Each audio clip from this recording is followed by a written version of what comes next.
खबर उन्नाव से है, जहां राजनीतिक सियासतों में आरोपों का दौर शुरू हो गया। बीते कुछ दिनों में कलेक्टर उन्नाव में लोकसभा सीट के लिए नामांकन प्रक्रिया के दौरान बसपा उम्मीदवार अशोक पांडे ने भाजपा प्रत्याशी साक्षी महाराज पर आरोप लगाया है और बसपा प्रत्याशी अशोक पांडे का स्पष्ट तौर पर कहना है कि साक्षी महाराज ने नामांकन के दौरान उन्हें अप्रत्यक्ष तरीके से धमकी दी, इससे कि उन्नाव की राजनीतिक गलियारों में हलचल सी मच गई। आपको बता दें कि बसपा प्रत्याशी अशोक पांडे का कहना है कि बीते कल में भाजपा प्रत्याशी साक्षी महाराज अपने 2 दर्जन से अधिक समर्थकों के साथ नामांकन परिसर में मौजूद थी, जो कि निर्वाचन आयोग के नियम अनुसार गलत था, क्योंकि नामांकन परिसर में प्रत्याशी के साथ केवल 4 प्रस्तावक ही होने चाहिए। लेकिन अपने रौब के चलते नियमों के खुलेआम धज्जियां उड़ाते नजर आए और प्रशासन भी मौन खड़ा हुआ दिखाई दिया।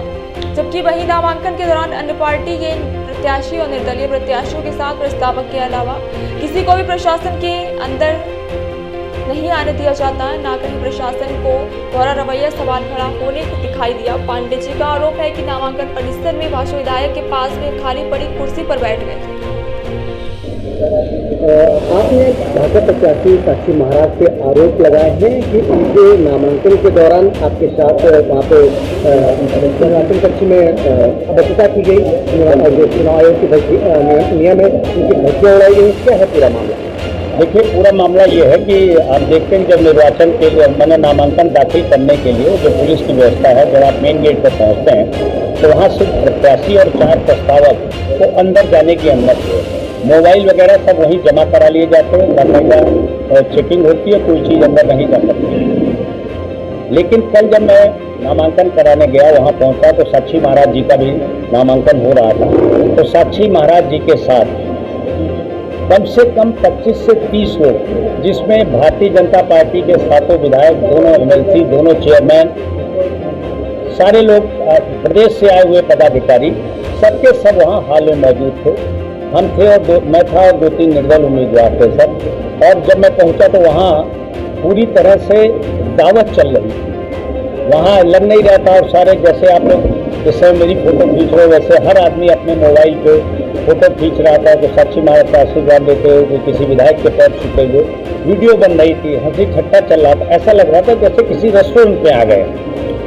उसके बाद साक्षी महाराज जी जब नामांकन करके आए तो मैं भाजपा के 2 विधायकों के बीच में बैठा था। वो ये कुर्सी खाली थी, पंकज गुप्ता एक तरफ गुरुआ के विधायक अनिल सिंह थे।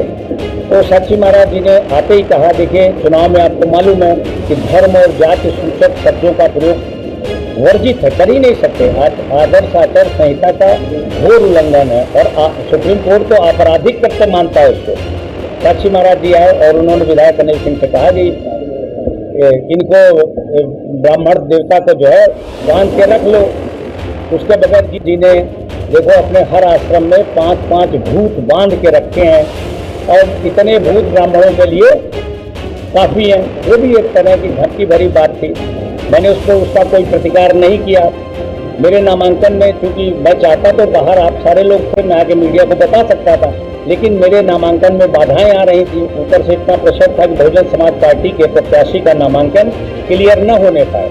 इसलिए मैंने उस बात को मैं सोचा जब मेरा नामांकन क्लियर हो जाए तो मैं आप लोगों से ये बात शेयर करूँगा। मैंने जिला निर्वाचन अधिकारी को बाकायदा लिखित में दिया है इस बात का। ये शिकायत जो मुझे उन्होंने इनडायरेक्ट धमकी दी है, उसकी शिकायत मैंने उनको लिखित की और जिलाधिकारी महोदय ने आश्वस्त किया है कि मैं। दूसरा क्या है, जब मोबाइल अलाउ नहीं है तो वहाँ सारे मोबाइल की वीडियो बन रही है। आप उस समय के अगर सर्विलांस से चेक कर लें तो सब पता चल जाएगा। आदमी कम अलाउ में 5 आदमी, इन सब के लिए दावत का प्रबंध था। जो बेचारे निर्दलीय उम्मीदवार थे, मैं भी था, बहुजन समाज पार्टी राष्ट्रीय दल का उम्मीदवार, हम लोगों के लिए सिर्फ पीने के पानी का इंतजाम था। तो मैंने सवाल उठाया कि भाई ये दावत किसकी तरफ से हो रही, तो वहाँ हंसी ठिठोली